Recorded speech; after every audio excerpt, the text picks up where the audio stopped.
Hello, everybody. This is Victor Dominguez again. I'm the interim executive director of Business Performance USA, but that means nothing really because we're all partners here.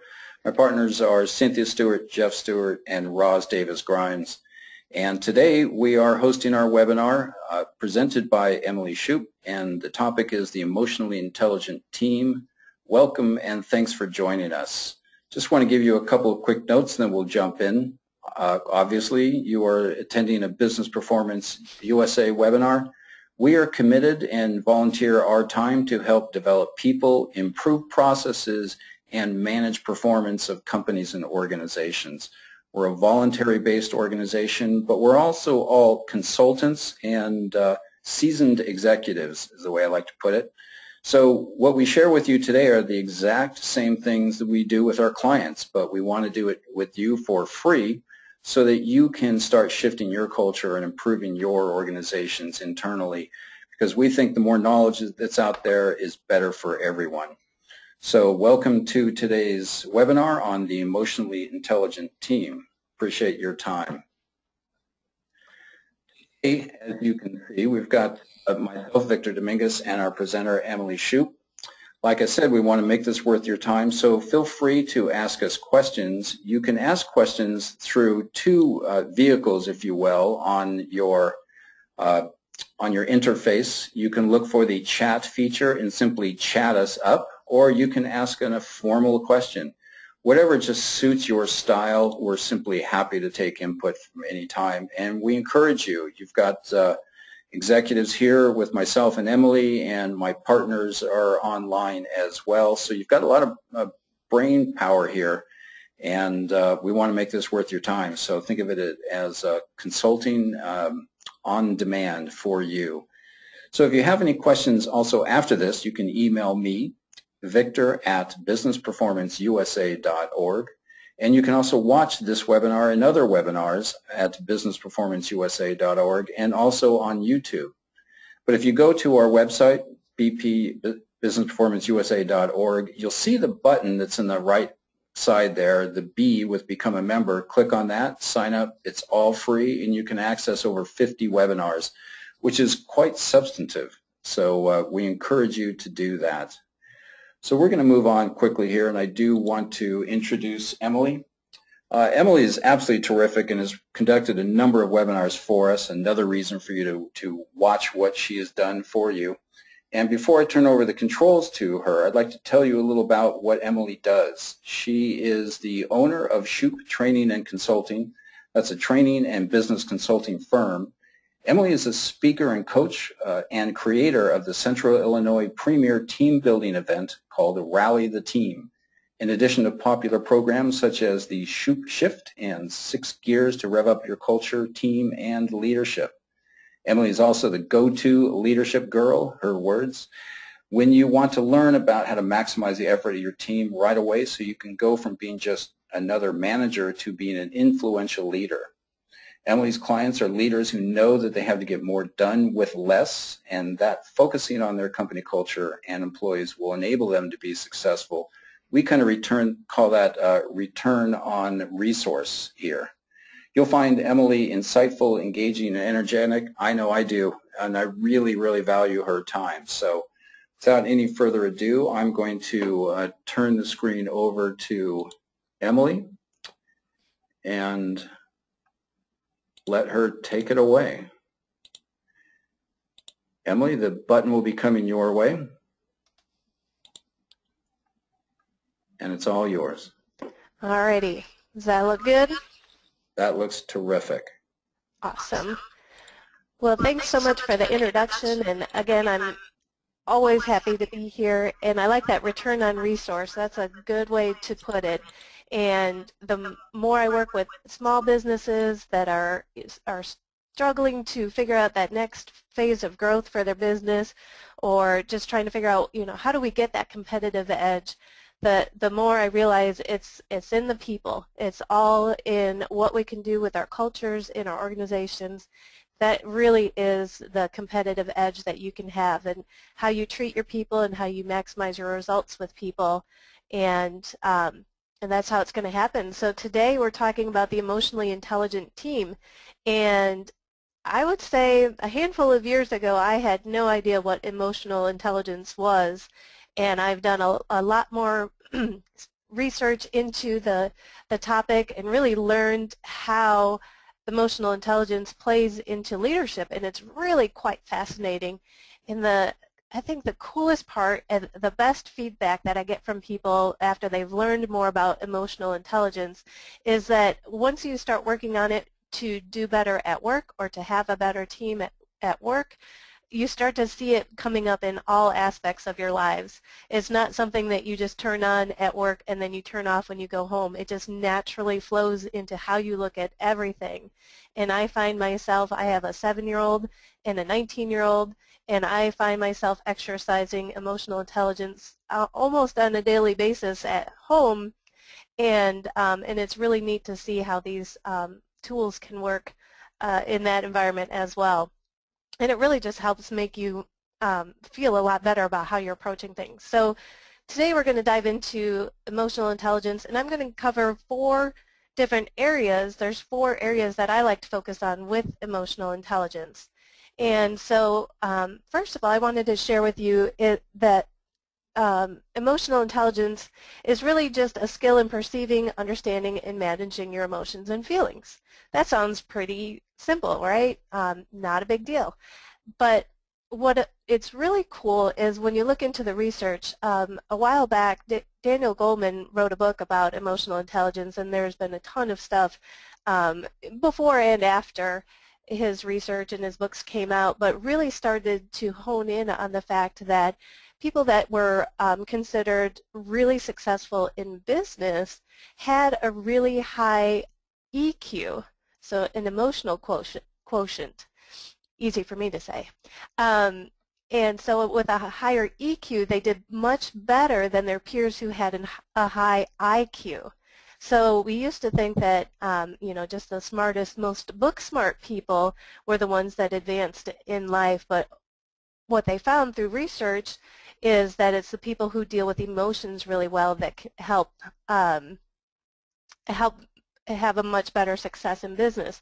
And if you think about it, if you've ever had a boss that was really intelligent when it came to the technicalities of the job, they were usually okay to work for, but the ones that seemed to handle their emotions really well were the ones that you just gravitated towards, and they seemed to have more opportunities in their careers, and it has to do with that emotional intelligence. And what I love about emotional intelligence is that you can learn about it and you can always be improving it. It's something that you can improve every day. And so it's not that there's something, that you're stuck. Oh no, Emily now told me that emotional intelligence is so important and that's it, I can't get any smarter in that area. That's not true. Actually, the fact that you showed up on this webinar is improving your emotional intelligence already because you're focusing on it. So very, very cool stuff. I like that, at least. Love sure. that. Emily, if I may, let me jump in on perception, because you triggered something with me when you're telling me how it's applicable in a business environment and even with our children. Let that please be true, and I know it is. But it also makes me think that regardless of your employee population, from senior leadership to frontline staff, to anybody who interacts with anyone else, do you find that this emotional intelligence aptitude is applicable across an entire organization and not just exclusive to, say, the C-suite? Oh, it's imperative for everyone. I was working with a hotel company the other day, and we were talking about how it impacted every line of their business. And you'll see why when we go into a little bit further. But really, with your emotional intelligence, it leads into how you handle stress, how you handle difficult situations, and how you figure out how to get ahead without necessarily acquiring more outside knowledge. So I think it's imperative at every level of every organization. I agree with that, and that's encouraging to hear. So it's industry, you would say that it's industry agnostic, skill set agnostic, and I'm a big fan of customer service and the front line, and certainly dealing with disgruntled or irate customers. I'm a strong believer that even problems that occur on the front line with the customer can actually turn into positive moments, and that customer can walk away feeling better about your organization because of because a problem was solved properly, and they feel they got an extra touch. Is that your experience as well? Absolutely. And as a leader, so coming from the leadership perspective, you are constantly teaching your staff how to react to situations. You're teaching them the right emotional intelligence for their position. And so I had one client that was sharing with me last week that, and it was just actually a personal story that she had. She had ordered a jacket from a company, and it ended up, the zipper ended up breaking, and she decided to see if there was, any way she could return it or get it fixed. It was a North Face jacket, so those are a little bit pricier, and it was for her daughter, and so she was really disappointed that that had happened. And through the process, long story short, she ended up, she had bought it from Zappos and was able to return it and get a brand new, better jacket because she decided to just ask and see if that was even possible. And the person that she worked with, I mean, she probably told me about this person for almost an hour. She was just so amazed with the service that she got and how understanding the person was of what she was going through as a parent with a child that was disappointed with the present. So all those emotions were involved, and now this person is telling everybody about her experience. And that's exactly what we want within our businesses. We want people to be able to roll with something, create that amazing experience for their clients, whether they be retail customers or another business customer, anything like that, where you can really help the other person through understanding their emotions and managing your own. That person that that she dealt with very easily could have said, well, it's not my fault your daughter broke her zipper, and it would have been a completely different story. So yeah, it definitely plays into the success of the team and the organization as a whole. That's perfect, Emily. And so let's just remember, this is a bottom line issue for organic growth, top line revenue generation, bottom line margins. Emotional intelligence plays a definite role. So let's roll on. All righty. So the first area within emotional intelligence that I'd like you to look at is self-awareness. And there are a lot of different consequences and ways to increase each of the topics that we're going to go into, but for the interest of time today, I just wanted to go into one for each. And so if you're not very self-aware of what's going on, the consequence is that you might make a lot of mistakes. And so if you think about it, how often are you really in tune with what's going on at work, or are you in autopilot? There's a lot of activities that we do over and over again, like going to meetings or creating reports, or there's standard things that you do week in, week out. If you start to get into autopilot mode, you can get to the end of the week and not really know what was going on. So the more self-aware you are, the better your results will be. And the one example I always like to remind people of, I used to drive for 45 minutes each way to work, and there would be times where I would get a phone call and my husband would ask where I was at on my drive home, and I would have to start looking around and looking for mile markers, looking for signs, something that would tell me where I was at in my drive. I knew what road I was on, but other than that, I was completely in autopilot. And we do that a lot at work too, where we're just cranking stuff out. I see that a lot in emails where you're just quickly responding to somebody and you're just in autopilot. You're just automatically giving the answer. They needed it. And it causes a lot of mistakes. And so the best way to increase your own self-awareness is to focus. And the really cool, sneaky thing for you guys today is the fact that I brought this up already improved your focus, already improved your self-awareness, because now you're thinking about it. How aware am I? And so the best thing is to just try to start focusing on the moment at hand. Sage advice. Thanks, Emily. Yeah, that one's always, it's like, it's not something that we think, oh, geez, I've never heard that before. It's just oh, yeah, I kind of forgot about that. So the second one is self-management, and it really comes down to your approach in life. And we always talk about, are you the glass half empty, the glass half full, which, I mean, everybody, you could kind of argue a good reason for both. I tend to take a positive approach on most things, but really what it comes down to is, do you see a situation? So you have a situation with a client that's not going the way you want it. The customer is upset. It's, things are falling apart at the seams. You might be losing a big contract, all those types of things. Is that a situation where you're going to step back and say, okay, what can I learn from this situation? It's going to be uncomfortable and painful to go through, but what can I learn from it? What are the mistakes that I was making, or assumptions, all those pieces.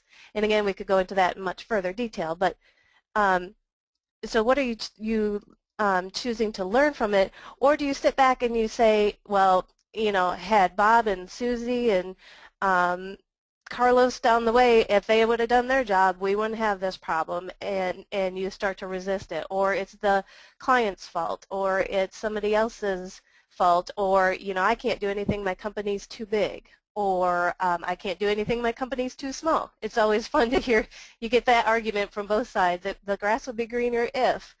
And so depending on how you look at things is really how you self-manage. And the consequence that you can run into is that situations can blow up to be embarrassing. Again, if you're talking about working with a client and there's a situation where you are looking at the client not being happy with the situation, if you handle it well, that's great. But if you start to negatively react to it, it can start to be a really embarrassing situation. You can make assumptions about what somebody said or didn't say, and it can kind of spiral out of control.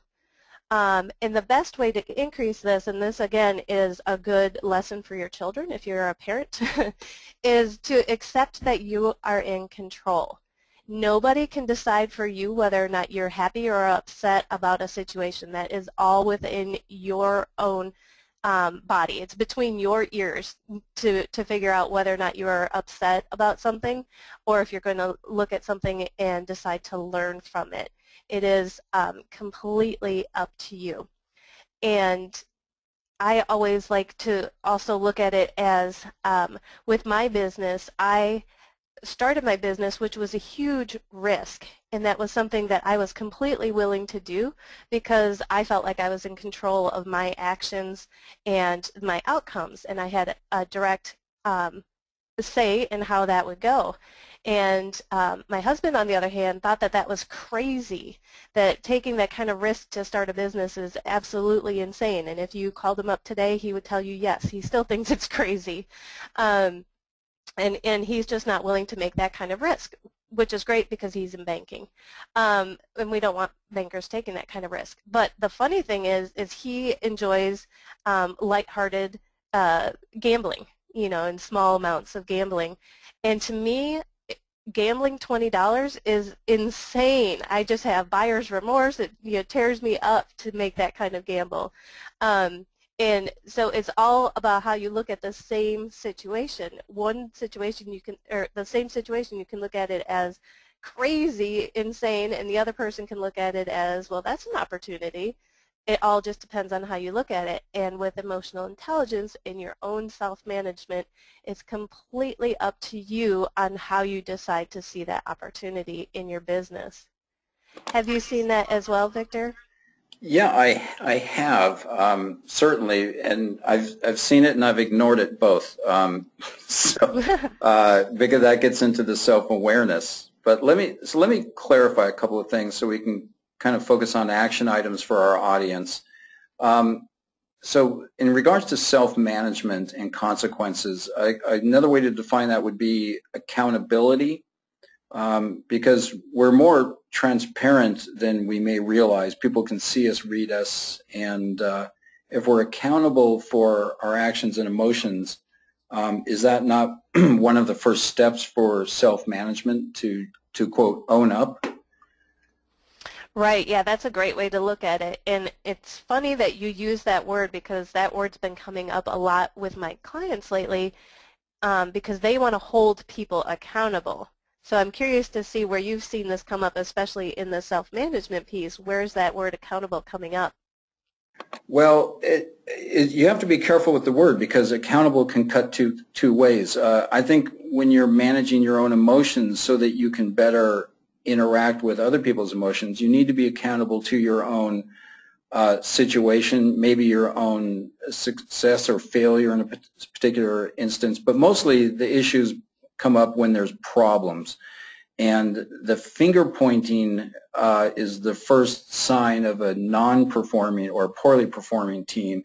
Well, Joe did it, Carlos did it, you know, and so on, rather than saying, well, where did this start with me? How may I have triggered or initiated this, maybe just through poor communications or making the wrong choice? So accountability, I think, starts with the individual and the situation, and you know, accepting the emotions that your own stuff may bring into it. Nobody likes making mistakes.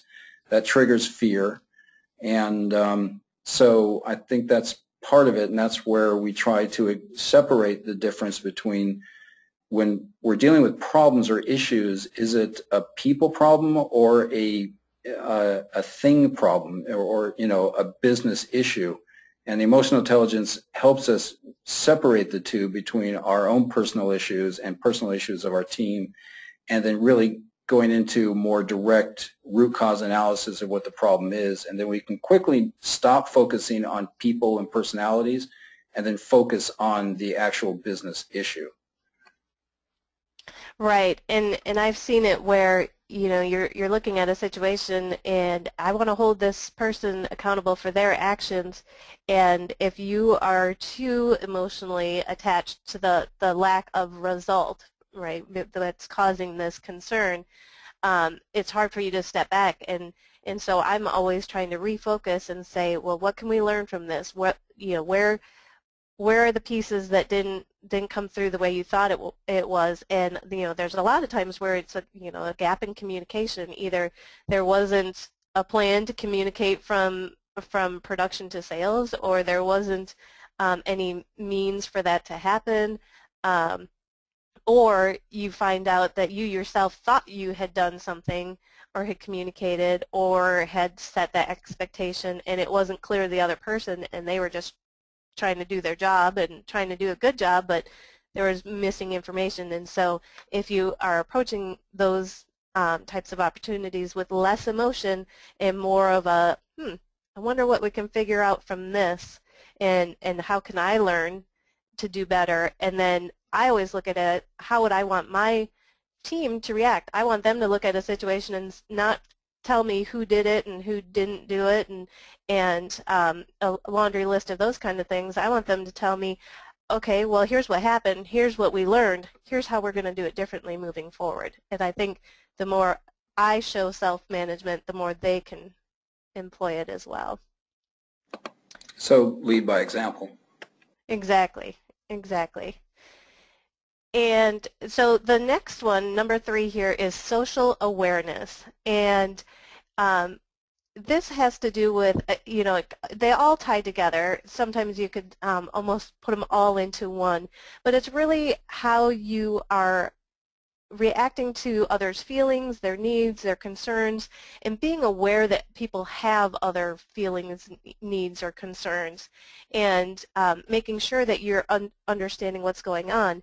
And then also the other piece of social awareness is your capacity to help others develop. And how often are you focusing on others developing their skills and their and we're not just talking in emotional intelligence, although that's key as well, but in their careers, how are you helping them develop and grow to get the most out of the job that they have today? And if they want to move into another job down the line, what are you doing in order to help other people have that happen? And it can be within your team, and it can also be how focused you are on helping others develop that. Maybe you're helping your clients, or maybe you're helping people that you know out in through other groups or networking situations. All of that social awareness really is part of your emotional intelligence. And the consequence, if you're not socially aware, if you're kind of not paying attention to what other people are going through, really, I mean, it's just going to come down to you're going to seem insensitive. And that starts to chip away at your trust or how much people trust you, and your likability factor, which is really all part of how successful you're going to be as a leader, because people aren't going to be as open with you over time if they think that you are insensitive. And then a way to increase it is really to acknowledge the emotions of others in the moment. If you notice that somebody got upset by a comment in a meeting, or one person was telling me about how there was somebody who always crossed their arms and pushed away from the table when they didn't like something. And, really tapping into what it is that, what is that social cue telling you? It's one thing to say, well, that's unacceptable, and I'm not going to tolerate that kind of behavior in my meeting. It's another thing to go back to that person and say, what's going on? What do we need to do here? Here's what I'm seeing. Is this what you mean to show? Is there anything else going on? A lot of times it has nothing to do with the moment at hand or the thing that you think it is. It has to do with other outside factors, but really showing that you care and that you honor their emotions will really help them develop their emotional intelligence as well. And it helps you to understand how things are impacting people so that you can make sure that you're making adjustments to impact people as well.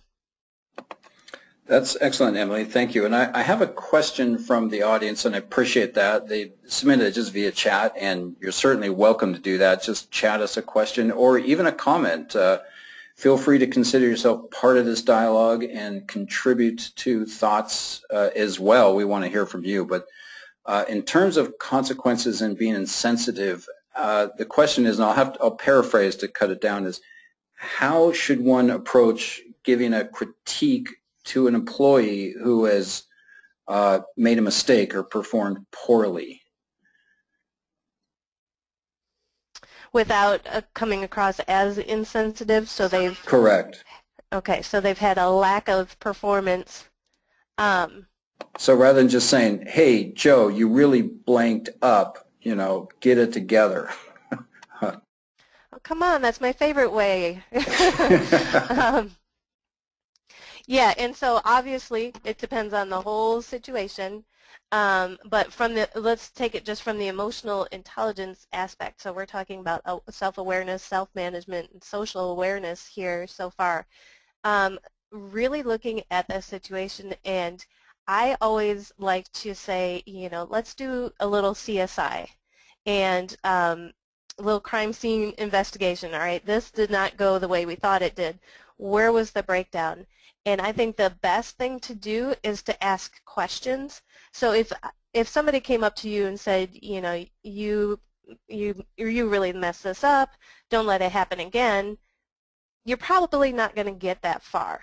But if you can say, all right, well, here's where this is what I thought was going to happen, and this is my perception of what did happen, help me fill in the blanks here. Help me fill in the gaps of my understanding. Where did things go wrong? How did we not end up where I thought we were going to end up? And then be quiet and let the other person talk.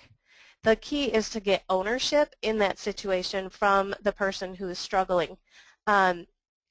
If if you were to just tell them they did a bad job, you probably would lose them after anything you said.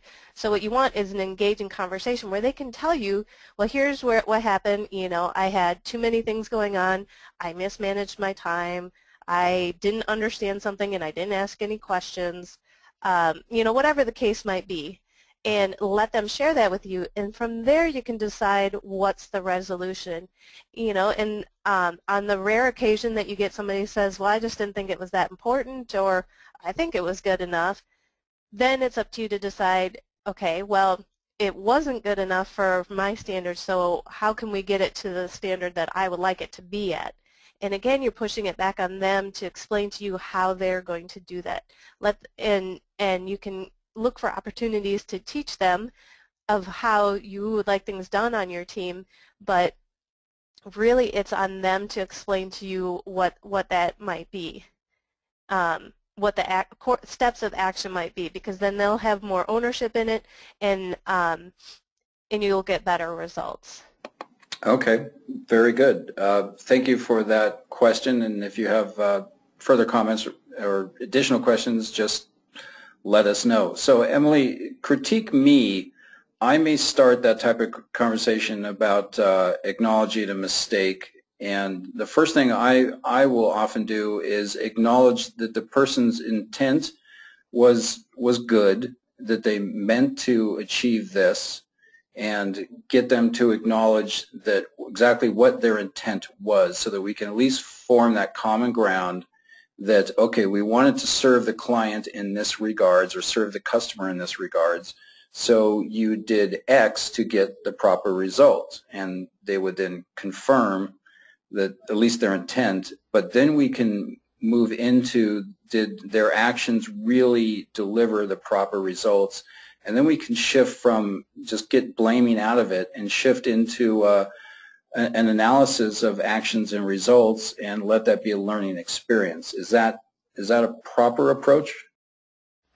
Yes, and yep, that's exactly right on, because then they're confirming or denying the intent, because okay, if their intent is not to serve the customers well, then you have a different problem. But so if their intent is on par, and then they can also confirm or deny the actions you think they took. So maybe you thought they did A, B, and C, and they skipped B. Well, then now you can dive into what happened there and get into that a little bit deeper. But then let's say they, it reminded me of a situation where somebody was left to do something, and their definition, the employee's definition of doing this task well was A, but the manager's definition of doing that task well was B, and it was never shared between them. You know, they were given the task, and so the person thought they had done, like, well, that made sense to me, and in my experience in other situations, this is how I handle it, and that gave the manager an opportunity to say, oh, well, here's how I would have handled it, and in the future, this is how I'd like to handle situations like this, and it had to do with communicating something back, and the employee thought time was of the essence, so they went the fastest route possible, and really the manager wanted it to be the communication to be longer, and there was more time than they thought, and so this person was just cranking out the task, but in the manager's eyes it was like, oh, that it was handled awfully, but that's not what the employee meant. They meant to do a good job. So that's where I like to start to hone in on that first, and you really start to learn a lot, and that goes back to the self-management. If we're looking at everything as an opportunity for growth, well then everybody stands to benefit from it. Excellent stuff. Thank you, Emily. We'll just, in the interest of time, we'll keep marching on. All right. And yes, thanks for the questions. And if you have any more, absolutely let us know or reach out afterwards if you need more clarification on that. The last piece is relationship management. And this is how well you're taking care of others, how you are doing it being open and approachable, so that people can have a relationship with you in your role as a leader or in your role as an employee, and how well you're doing at keeping that door open and making those strong connections with people. And really, we've heard about that so many times, but the strength of your career can be tied to the strength of your network. And we always get so busy that we forget that is part of our job. And what I like to, especially when I get to work with leaders, I like to impress that upon them, because that's what they teach their employees. And then their employees can go off and develop and have great networks and then become great leaders from there as well. And if you don't take care of your network well, if you don't have places where you are connected to peers or other like-minded professionals, people within your organization, making sure that you're also well connected with your team, you can get really ineffective feedback. So that can come from a place of people just are afraid to share stuff with you, or it could be from the fact that you are working from a very isolated position. So if you're making decisions for your team, but you aren't necessarily connected within the whole organization, your decisions might not be as effective, because you don't know what's going on in production, you don't know what's going on in sales, you don't know what's going on in the IT area. But the more you're connected in those areas and have that good relationship with others, the more effective you'll get better feedback and then make better decisions from it. And the cool thing is, I always like to try to keep things easy for you guys, but the more you work on the top 3, that's one way that you can increase your relationship management. So if you're working on your self-awareness, your self-management, and your social awareness, that will definitely be a good first step into improving your relationship management. And I'm curious to see, Victor, if you've seen people be really successful at managing relationships at work and really benefit from having those strong relationships. Yeah, I certainly have, because you don't just need friends, but you need allies for change. And you mentioned it earlier, it's sometimes people give up, well, the company's too big to move and change, or the company's too small, we don't have resources. Every company is trying to get to another place, and that requires relationships. And the strongest relationships I always encourage are multifunctional relationships, people of different skills, and people developing relationships in other departments across the value chain which serves the customer. So I'm in marketing, so marketing needs to have relationships with product development, sales, customer service and product delivery. If we don't have effective relationships across those chains, we really won't understand the big picture of how we all need to unite and work together. And sometimes change is difficult, but I'm an advocate of change from the ground up, and one may not have the authority to do that, but if you find effective relationships in an organization and find solutions yourselves and test those solutions on a micro basis, then introduce them to middle management, senior management, then change can happen from the ground up, but only if you have a good working functional relationship, and only if you're willing to engage others saying, well, marketing gives sales leads and they don't do anything with it, and sales says, well, marketing gives us crummy leads and they're all junk. And you have to come together at a table and say what's working, what isn't, how together can we improve it, and you have to accept feedback so that you can be forward thinking about what to do next. So it's imperative for a company to grow to have strong relationships among employees. It's just simple bottom line. Yep, and I love that you went into that pretend dialogue there between sales and marketing, because I always look at it from the aspect of what are we then teaching our employees. So are we putting them in any better position if that's our stance as a leader? If the employees then take that stance, you're always going to have that divide, and that's not going to work well for others down the line for the future. Bingo.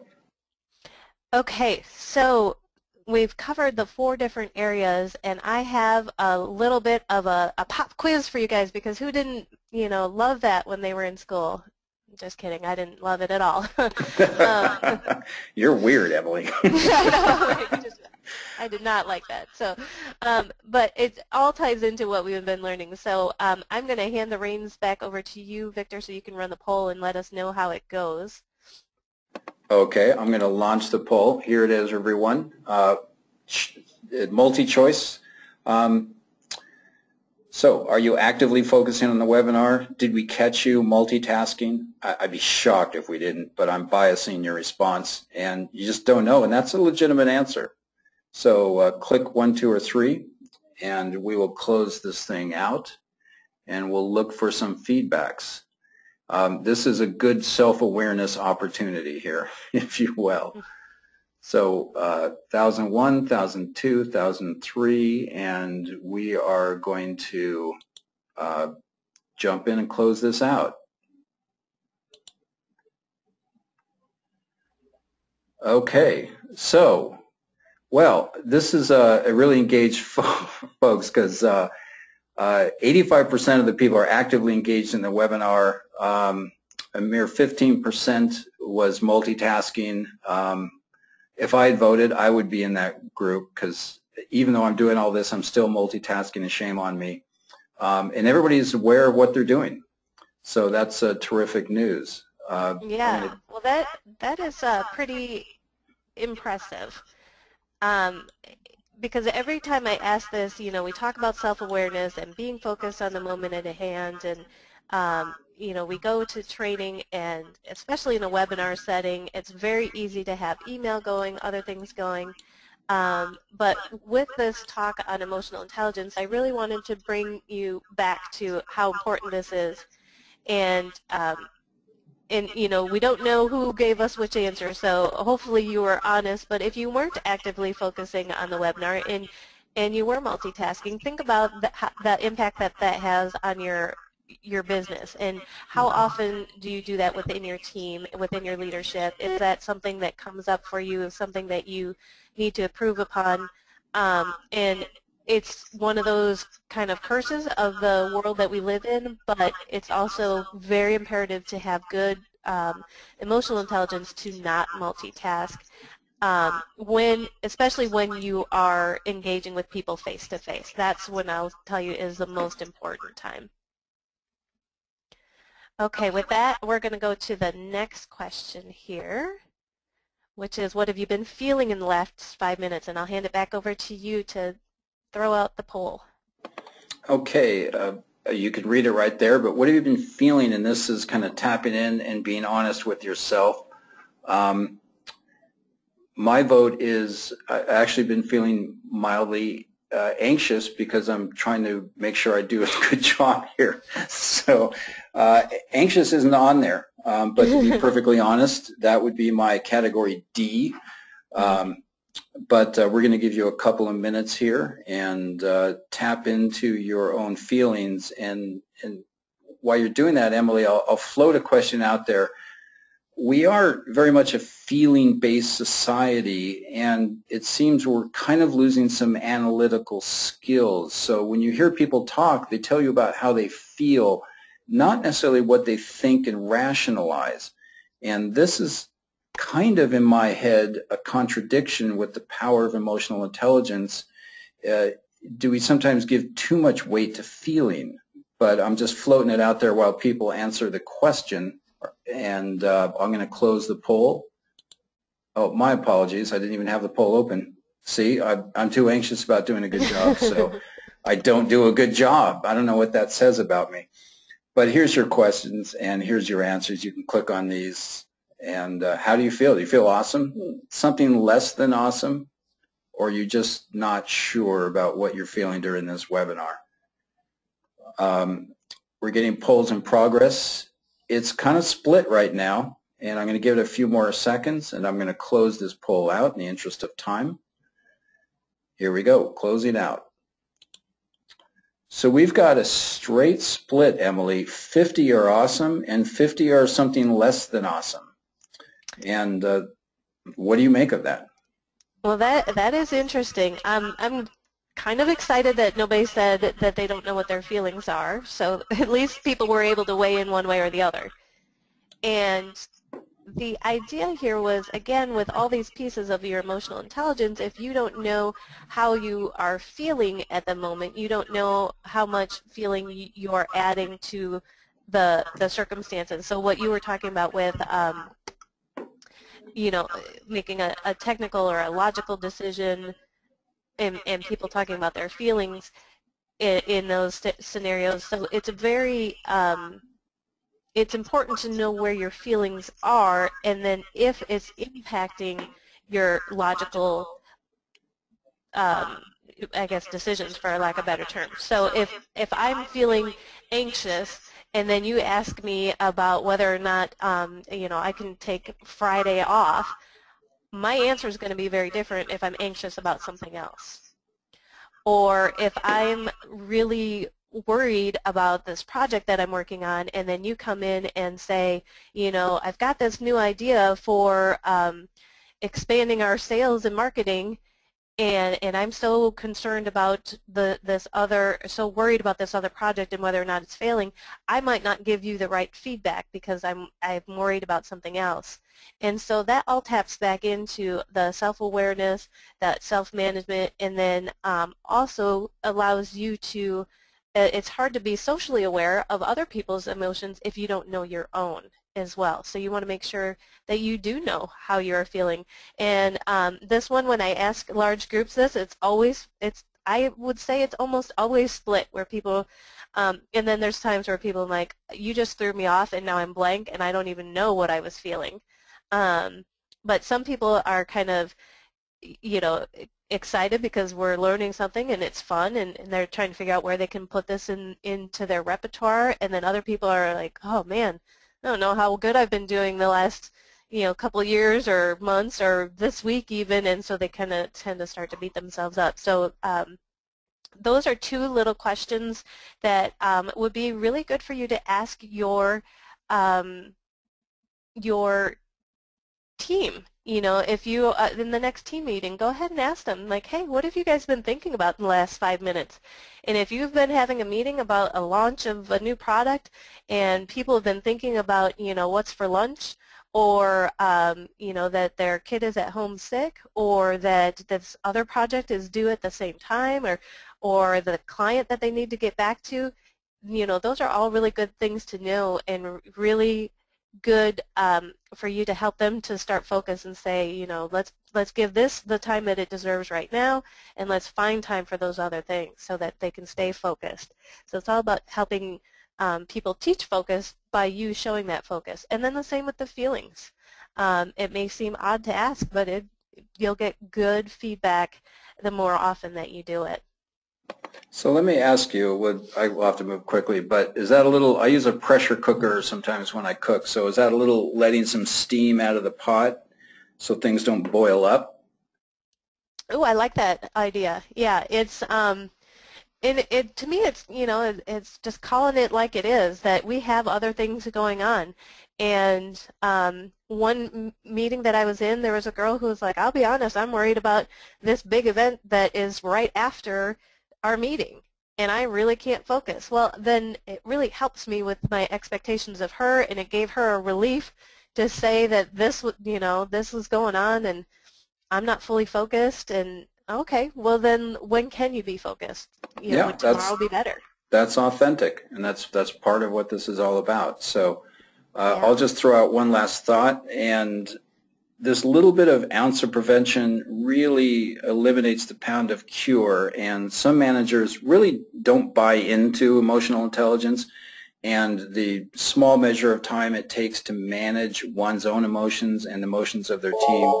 But I think it gets down to the concept that like just that, a little bit of ounce of prevention can mitigate long-term festering problems.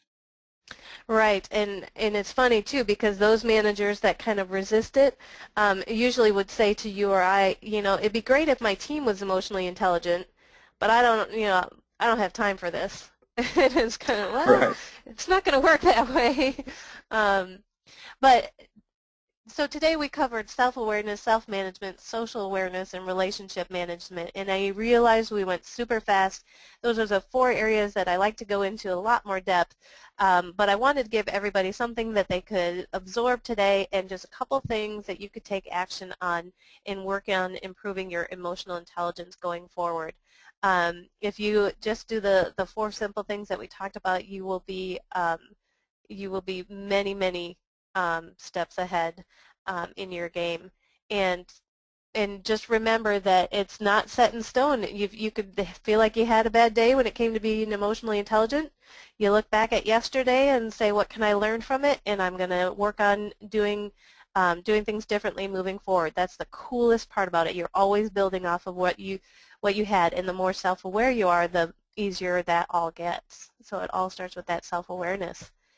And with that, I just wanted to remind you that the more focused you are on other people, the people-focused leadership will really help you start to grow your team's level of success. Anytime that you take the time to really focus on how well each individual is doing, what they need most, what they're focusing on, how they're managing themselves and learning from situations, and what's going on with their emotions, and really helping them to build their network and grow as individuals, the more powerful you will be as a leader and the more successful your whole team and your business will be. And I liked what Victor said earlier, we can all end up making a ton of money that way, but the more we focus on emotional intelligence in people, the better everybody's results are going to be. And with that, I thank you so much for your time, and I will hand it back over to you, Victor, to wrap us up. Thank you, Emily. I appreciate that. I will switch over to myself and pop this back up. I really appreciate your time. I like to happy people at the end of your presentation, so thank you for that. Let me move along here. Sorry for the flash. Next week, we have a webinar every week, so please feel free to join us. Look on Business Performance USA for these links. Inspiring Those We Lead by Milton Corsi. What's in a Name by Nancy Lynn Roberts. That is, Nancy focuses on background screening, what I call talent acquisition. If you're in the business of bringing people into your business, and we really all are, we need to really look at how we bring people in, who we're bringing in, and really create the right kind of culture with the right caliber of people. And 3 weeks out is Building the Board of Your Dreams by Kent Stroman. Brilliant man who helps nonprofits fundraise and build boards and really build their organization. We do encourage you to join up at Business Performance USA. Again, just look for the button with the B. The B is all about the worker bee, and that's who we honor most. In regards to what Emily said, the employees that are serving the customer are the employees that deserve and need and require the best level of service from the rest of the company. So when we're serving our frontline staff is when we're growing our company. And we need to listen to them and understand what emotions they go through on their daily basis and how to process those emotions so that they can make rational, prudent decisions on the fly and solve problems for our customers. Last look, I'm going to give you a gander at Business Performance USA. This is my own personal page. It's much like other social media sites, but this one's just better because you can improve the people you work with, you can improve the processes you use at work, and you can learn how to manage performance. And we're here, the voluntary staff, to answer your questions. So if you want to engage us further about what you've listened to and heard and learned today and how to really apply it, let us know, and we're here to serve you. And in that, Emily, I can't thank you enough. I can't wait to buy you a chocolate malt or whatever your beverage of choice is when I get to meet you in person. And thanks to our partners, Cynthia Stewart, Jeff Stewart, Dr. Jeff Stewart, Hefe, and Roz Davis Grimes for helping us manage and produce Business Performance USA for our wonderful audiences. And that's it. We are wrapping. So thank you, Emily. Thank you very much. You're very welcome. You're great. Talk to you later.